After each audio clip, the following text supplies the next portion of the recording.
सद्गुरुदेव भगवान की जय। श्रीमद् भगवद गीता मैया की जय। अम्बनवाड़ी को पवित्र करने के लिए हम लोग भगवान नाम का संकीर्तन करेंगे थोड़ी देर। तत्पश्चात श्रीमद् भगवद गीता का अध्ययन करेंगे।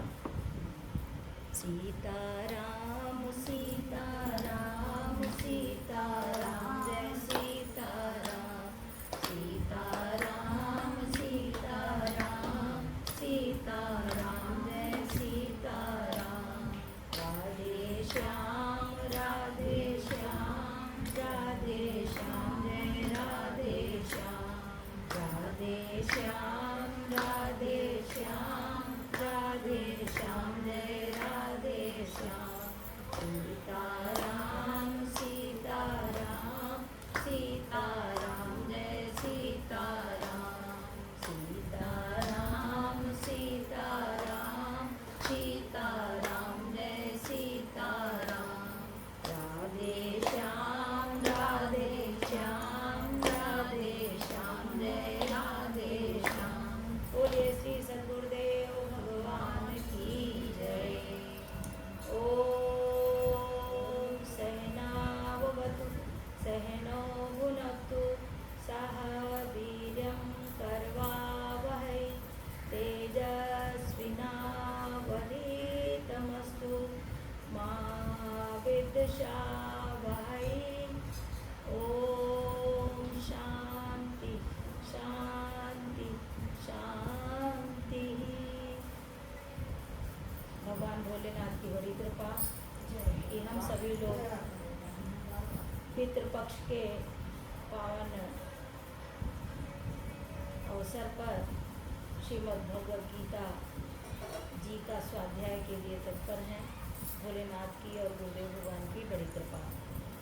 कल हम लोगों ने 50 श्लोक तक पाठ किया और उसका अर्थ समझा। आज फिर से 50वां श्लोक दोहराते हैं और फिर उसका अर्थ करते हैं। बुद्धिर्युक्तो जहाति उभे सुकृत दुष्कृते तस्माद् योगायुज्यस्य योगः कर्मसु कौशलम्। योगः कर्मसु कौशलम्, यह शब्द तो सभी का सुना हुआ होगा।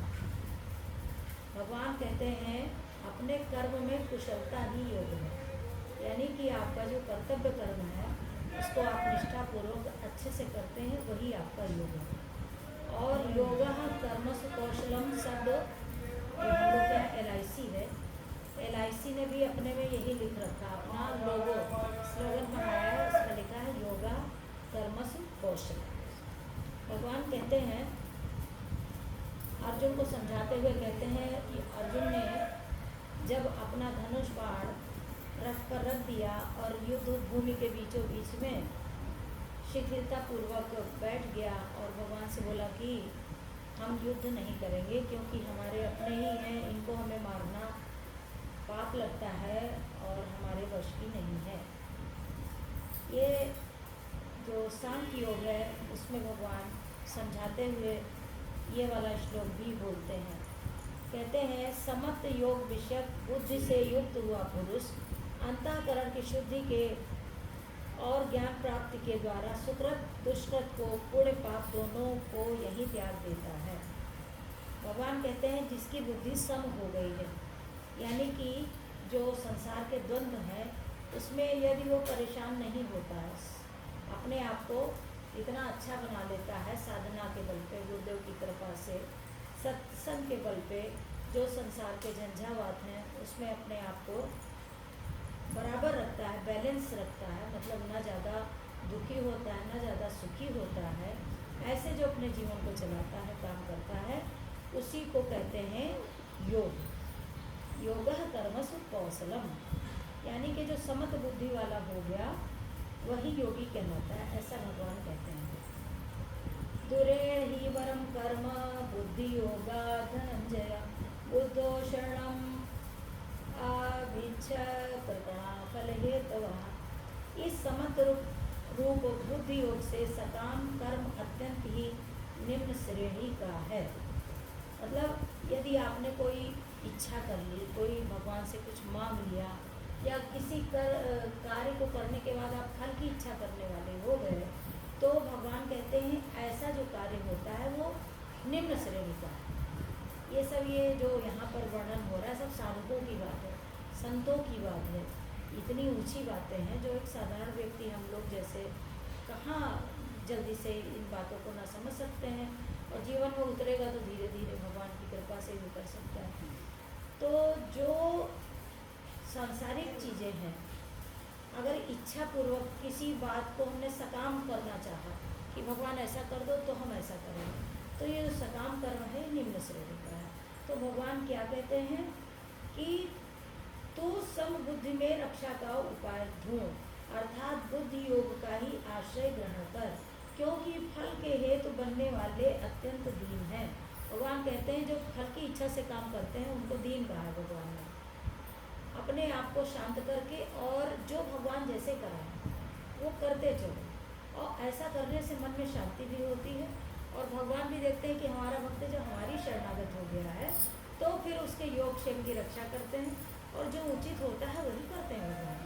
बस केवल करने की बात है, शरणागत होने की बात है, मन में अटल विश्वास रखने की बात है, और भगवान फिर आपको ऐसा ही मार्ग उपलब्ध करा देते हैं, ऐसा ही आपको पूरा रास्ता दिखा देते हैं जिससे आपका जीवन बहुत ही आनंदित और सरल हो जाता है।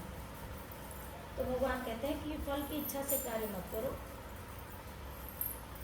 भगवान की शरण में आना है ऐसे ही आओ। योगक्षेम का वहन करने वाले हमारे भगवान हैं, और आपका जीवन बड़ी सहजता से चल जाएगा।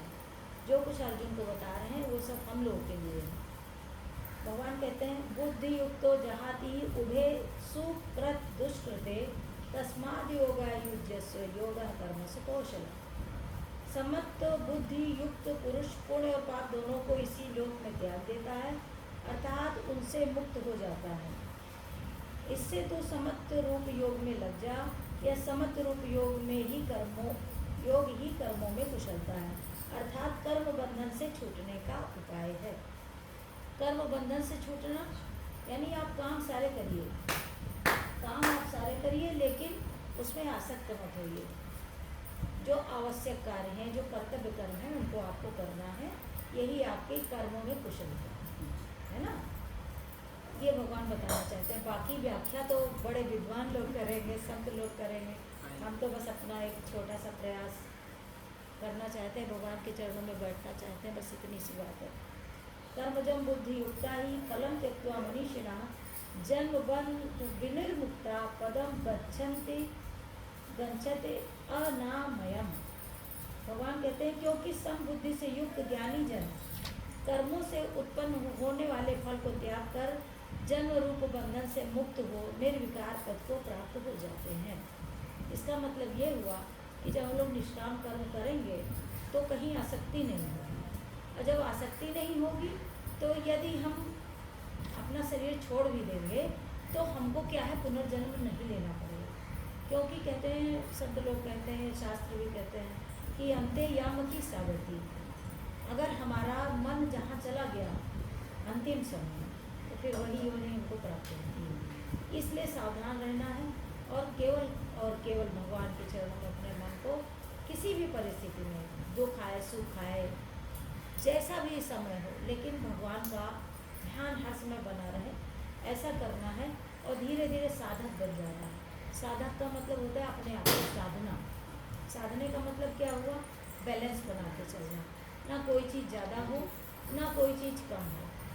इस तरह करने से जब व्यक्ति संयमित हो जाता है, संयम से उसका जीवन पार होने लगता है, तब वो परम पद को प्राप्त करने का, भगवान के पास जाने का, यानी कि मोक्ष प्राप्त करने का वो अधिकारी बन जाता है।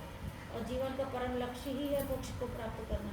मानव जीवन को प्राप्त करने का भी परम लक्ष्य है कि हम भगवान को प्राप्त करें, यानी मोक्ष को प्राप्त करें। बार बार आने जाने का जो है, संसार में आओ, जन्मो मरो, तरह तरह के दुख सहो, और संसार में आके सुखी कौन है? कोई बताए कि कोई सुखी है? कोई तन से दुखी है, कोई मन से दुखी है, कोई धन से दुखी है। कोई संसार में जन्म लेने का मतलब ही दुख झेलना है। इसलिए भगवान शंकराचार्य जी भी कहते हैं और सब संत भगवान कहते हैं, शास्त्र कहते हैं, वेद कहते हैं कि अगर हमें मानव जीवन मिल गया है या देह मिल गई है तो बस ऐसा करो, भगवान का भजन करो, अपने को एकाग्र करो और सब भाव में अपना जीवन यापन करके और जो हमारा परम लक्ष्य है भगवान की प्राप्ति करना, उसको हम प्राप्त करें। ऐसा हमारी गीता जी कहती है। फिर भगवान कहते हैं अर्जुन से, यदा ते मोह कलिलम बुद्धिर्व्यतितरिष्यति तदा गंतासि निर्वेदम श्रोतव्यस्य सुतस्य च। जिस काल में तेरी बुद्धि मोह रूप दलदल को भली भांति पर पार कर जाएगी। मोह क्या है? संसार में मोह से तो हम लोग सब बंधे हैं, परिवार भी, वहाँ भी मोह, नाते रिश्तेदार या कहीं भी आसक्त हो जाते हैं मोहवश। तो भगवान कहते हैं अगर इस मोह को कंट्रोल कर लिया, यानी मोह के वश में हम लोग नहीं आए। मोह के वश में कैसे नहीं आएंगे? सब संसार को देखते हुए, भाई हम अनुभव से भी तो जान सकते हैं, हमारे पहले जो लोग थे उनको कितना सुख मिला। कभी बेटे से दुखी हो गया, बेटा सेवा नहीं कर रहा है, बहू कुछ बोल रही है, पोते जवाब दे रहे हैं, या पति पत्नी में ही कई बार टकराव हो जाता है। तो अगर मन को शांत ना करो तो भिड़ते रहो, दुखी रहो संसार में। तो वही भगवान कह रहे हैं कि ये जो सारे मोह हैं, मोह का बंधन सिर्फ भगवान से रखो। कहते हैं ना, तुम्हें हो माता च पिता, तुम्हें हो बंधु च सखा, तुम्हें हो विद्या दधन, तुम्हें हो सर्वम मम देव देव। यानी जितने नाते रिश्ते हैं सब भगवान से जोड़िए। माता भी तुम्हें हो, पिता भी तुम्हें हो, तुम ही बंधु हो, तुम ही सखा हो। बाकी जो संसार के नाते हैं, कर्तव्य कर्म करिए, आसक्त नहीं करते रहिए, समझदारी से, बहुत विवेक से करना है, अपने कर्तव्य कर्म करना है। भगवान भी कहते हैं योगा कर्म कौशलम, यानी कर्म को ठीक ठाक करना ही योग है। तो कर्म करिए, लेकिन उस मोह में, मोह रूपी दलदल, भगवान ने दलदल कह दिया। दलदल कैसा होता है आप सब लोग जानते हो, माटी है, गीली है, उसमें अगर पैर पड़ गया तो क्या होगा? धंसता ही तो चला जाता है, निकलना तो बड़ा मुश्किल होता है। तो भगवान ने जो मोह है उसको दलदल बताया। तो जब भगवान कहते हैं कि जब तेरी बुद्धि मोह रूपी दलदल को पार कर जाएगी, उस समय तू सुने हुए और सुनने में आए हुए इस लोक और परलोक संबंधी सभी भोगों से वैराग्य को प्राप्त हो जाएगा। मतलब जब आपको संसार की असलियत पता चल जाएगी, देख कर, सुन कर, समझ कर, संतों की बात मानकर, शास्त्र वेद पढ़कर संसार की जब असलियत समझ में आती, तो अपने आप धीरे धीरे वैराग्य होता है, स्वतः होता है, उम्र पाके होता है। जो चीज़ बचपन में बहुत अच्छी लगती थी, जैसे बचपन में खेलते समय बच्चों को गुब्बारा, या इन बच्चों को क्रिकेट, तो जब बड़े होते हैं, नौकरी करने जाते हैं, तो धीरे धीरे वैराग्य हो जाता है, उन चीज़ों से वैराग्य हो जाता है, कुछ और चीज़ों में फंस जाते हैं। तो धीरे धीरे क्या होता है, वैराग्य जरूर होता है, लेकिन दूसरे का चीज़ों में उनका लगाव हो जाता है। तो भगवान कहते हैं जब हर तरह से व्यक्ति जो है दलदल को पार कर जाता है, तो संसार में जितनी देखी सुनी चीज़ें हैं उससे उसकी असलियत जान के आपको धीरे धीरे वैराग्य होने लगेगा। वैराग्य का क्या मतलब है? वैराग्य का मतलब उसमें ज़्यादा आसक्त ना होना, धीरे धीरे चीज़ों को छोड़ देना। जैसे पहले क्या होता था, टीवी में ही बड़ा आसक्ति होती थी, आज ये सीरियल देखना है, आज ये वाला पिक्चर जाना है, आज नहीं तो यहाँ चले जाना है। तो धीरे धीरे कम हुआ कि नहीं हुआ? हुआ ना आप लोगों को? भाई हमको तो कम हुआ है ना, हाँ, अपने आप। तो जब संसार एक तो अवस्था के अनुसार कम होता है, और दूसरा जो है जब वैराग्य होता है, असलियत संसार की पता होती है, तब धीरे धीरे अपने आप वैराग्य होने लगता है। श्रुति विप्रतिपन्ना ते यदा स्थास्यति निश्चला समाधावचला बुद्धिस्तदा योगम वाप्स्यसि। भांति भांति के वचनों को सुनने से विचलित हुई तेरी बुद्धि जब परमात्मा में अचल और स्थिर ठहर जाएगी।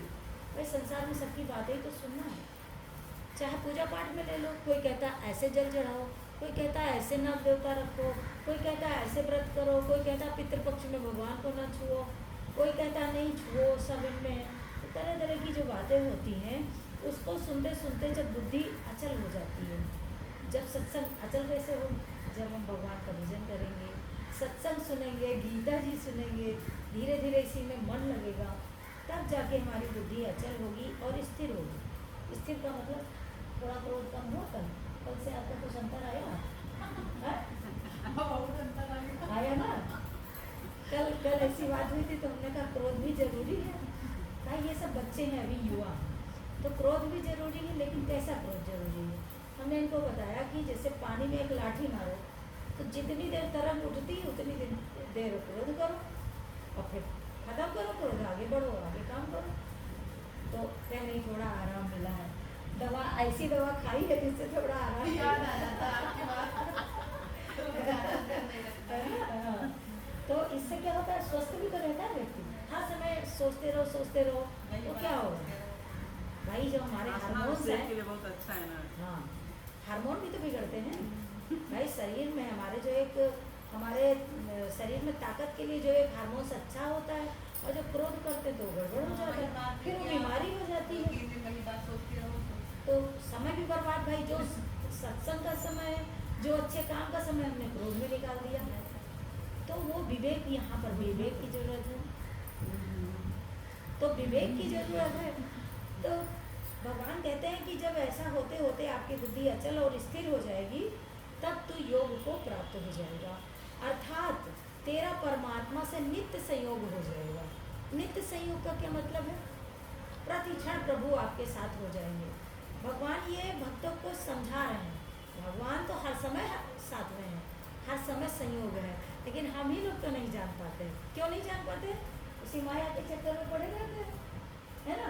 ये माया का आवरण चढ़ा है, तो जो झूठी माया है उसी में हम लोग आनंद ले रहे हैं, और जो परमात्मा जो नित्य प्रति जिनसे हमारा संयोग है, उनको हम सोचते हैं हमसे दूर हैं, यही तो सोचते हैं। और क्या होता है, जब धीरे धीरे ज्ञान हो जाता है तो नित्य प्रति भगवान से संयोग हो जाता है, आनंद आने लगता है। फिर किसी से संसार में कहते हैं ना कि जो भगवान का भक्त होता है वो अभय होता है, वो किसी से डरता नहीं है, किसी के साथ गलत करता नहीं है, किसी के साथ द्वेष नहीं करता है, किसी की हानि नहीं करता है, लेकिन वो डरता भी किसी से नहीं है। तो कहते हैं भगवान का भक्त होना जो है वो अभयता सिखाता है। अभय माने डर नहीं लगता है किसी से। क्यों डरे भाई मरना तो एक बार ही। कुछ लोग ऐसे भी जो संत लोग होते हैं कहते हैं अरे क्या है, जीना तो बार बार है, मरना तो एक ही बार है। तो इस तरीके से भगवान कहते हैं कि जब हम संयमित हो जाएंगे, प्रतिक्षण भगवान में हमारा मन लगेगा, प्रतिक्षण उनसे सहयोग का भाव बना रहेगा, तो हम लोग संयमित हो जाएंगे और वैराग को प्राप्त होंगे। जब वैराग को प्राप्त होंगे तो भगवान मिल ही जाएंगे, उसमें कोई देर नहीं। अब इतनी बातें सुनने के बाद अर्जुन फिर प्रश्न करते भगवान से, क्या कहते हैं? अब थोड़ा ज्ञान हुआ, उनका मन शांत हुआ इतना सुनने के बाद। जब हम लोग का थोड़ा थोड़ा शांत हो रहा है पढ़ के और सुन के, तो अर्जुन तो क्या पूछना, जिनके साथी भगवान हो वो अर्जुन। अर्जुन से ज़्यादा प्यारा, मैंने अर्जुन से ज़्यादा भाग्यशाली तो हमें लगता है कोई नहीं है। अर्जुन ने प्रश्न किया, थोड़ी प्रज्ञा उनकी शांत हुई, जो उनका भय था खत्म हुआ। तो उन्होंने पूछा, स्थित प्रज्ञस्य का भाषा समाधिस्थस्य केशव स्थित धी किम प्रभाषेत किमासीत ब्रजेत किम। अब उन्होंने 4 प्रश्न किए। पूछा कि केशव, समाधि में स्थित परमात्मा को प्राप्त हुए स्थिर बुद्धि पुरुष का क्या लक्षण? मतलब जिसकी बुद्धि स्थिर हो गई है, जब कोई स्थिर हो जाता है तो समाधि लग जाता है। समाधि का मतलब ये नहीं कि गड्ढा खोदा अंदर चले गए, जैसा बचपन से हम लोग सुनते हैं। यही तो होता है, बाबा ने समाधि ले ली, तो समाधि का मतलब वो जमीन खोदा अंदर बैठ गए, ये तो करते थे पहले बाबा लोग। तो ठीक है, वो सांसारिक रूप से यानी कि भौतिक रूप से वो भी ठीक है, लेकिन ये है कि जो समाधि में भगवान का भजन करते करते जो समाधि की अवस्था में हो जाते हैं, स्थिर बुद्धि हो जाते हैं, तो अर्जुन पूछते हैं उसके क्या लक्षण हैं? कैसे पता करेंगे कि ये व्यक्ति समाधिस्थ है? कैसे पता करेंगे कि ये जो है स्थिर बुद्धि वाला हो गया है, स्थिर बुद्धि वाला हो गया है? ऐसा प्रश्न कर रहे हैं अर्जुन। और स्थिर बुद्धि कैसे बोलता है, और कैसे बैठता है, और कैसे चलता है? ये 4 प्रश्न हो गए, 5 प्रश्न हो गए। समाधि में स्थित परमात्मा को प्राप्त हुई स्थिर बुद्धि का क्या लक्षण है? पहला। दूसरा, कैसे बोलता है, कैसे बैठता है और कैसे चलता है? 4 4 चीज़ें पूछी अर्जुन ने। अब जब आप लोग भी जिज्ञासु हो जाओगे, धीरे धीरे सुनते सुनते आपके मन में भी प्रश्न आएंगे, आप भी पूछेंगे। इसी तरीके से सत्संग करते करते थोड़ी ज्ञान वायु सही हो जाती है। अब भगवान ने उत्तर दिया। ये बहुत बहुत सुंदर अध्याय 2 है, संतों के लिए भी और हम गृहस्थों के लिए। क्या है? भगवान कहते हैं प्रजहाति यदा कामान सर्वान पार्थ मनोगतान आत्मन्नेव आत्मना तुष्टा स्थित प्रज्ञस्तदोच्यते। हमारे गुरुदेव भगवान का बहुत ही प्रिय श्लोक है। भगवान कहते हैं, श्री भगवान बोले, हे अर्जुन, जिस काल में यह पुरुष मन में स्थित संपूर्ण कामनाओं को गलीभांति त्याग देता है, कोई कामना ना करो, अपने आप देखो सब ऑटोमेटिक होता है। भगवान से कुछ ना मांगो, सब कुछ ऐसा होगा बढ़िया बढ़िया कि आप हम खुद अपने जीवन में अनुभव करते नहीं कहते हैं, और सब अपने आप छोटी छोटी चीज़ें भगवान पूरी करना शुरू कर देता है।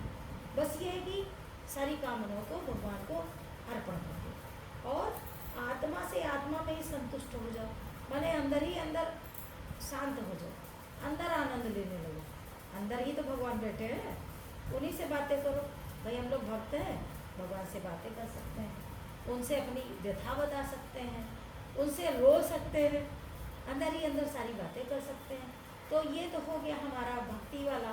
और ये क्या हुआ, माने सन्यासियों वाला, साधकों वाला लक्षण है कि जो संपूर्ण कामनाओं को त्याग देता है और आत्मा से आत्मा में संतुष्ट रहता है, माने उसको कुछ नहीं चाहिए, है ना।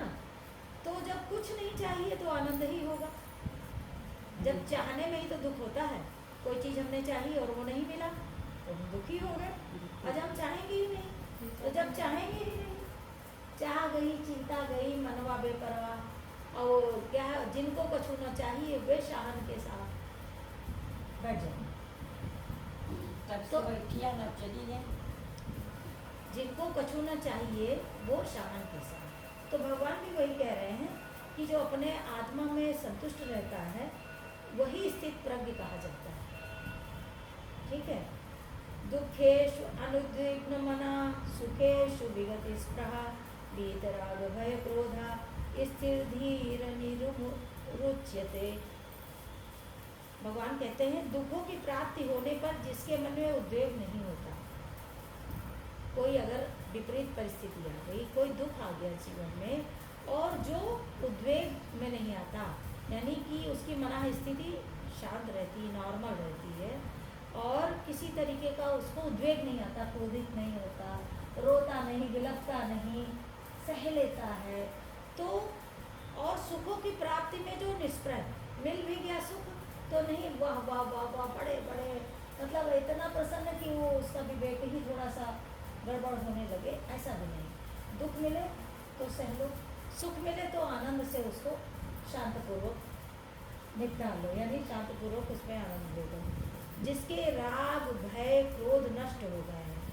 राग माने कहाँ हो, क्या सोच रही हो?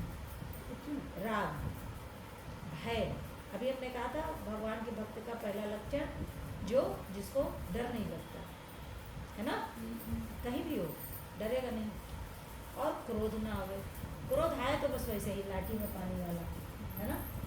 और जिसको ऐसा हो गया है, भगवान कहते हैं ऐसा मुनि, उसको मुनि कह दिया भगवान ने, इतने लक्षणों से जो युक्त हो गया वो तो मुनि हो गया। और अपने यहाँ तो मुनियों की परंपरा है, इतनी साधना करने के बाद वो मुनि जो आज तक जिनकी हम पूजा करते हैं, जिनकी परंपरा में आज तक हम लोग चल रहे हैं, सनातन धर्मी है ना हम। उस दिन देखो आए थे स्वामी जी आश्रम से, तो यही बताया था ना, सनातनी कौन, जिसके आदि का पता नहीं, जिसके आदि का पता नहीं उसका अंत होगा ही नहीं, तो हम सनातनी हैं। भगवान कहते हैं ऐसा जो मुनि है, इतने गुणों से युक्त व्यक्ति तो मुनि ही होगा, तो ऐसा मुनि स्थिर बुद्धि कहा जाता है। यह सर्वत्रानभिस्नेह तत्प्राप्य शुभाशुभम नाभिनंदति न द्वेष्टि तस्य प्रज्ञा प्रतिष्ठिता। जो पुरुष सर्वत्र स्नेह रहित हुआ, स्नेह रहित, अब ये सब संतों की बात है, यानी कि साधकों की बात है। स्नेह रहित अगर आप गृहस्थी वाले हो जाओगे तो लोग कहेंगे अरे बड़ी भगवान की भक्त बन गई हैं, अब इनको घर की चिंता ही नहीं है, ये किसी से ठीक से बात ही नहीं करती हैं, इनको प्रेम ही नहीं आता, स्नेह नहीं करती है।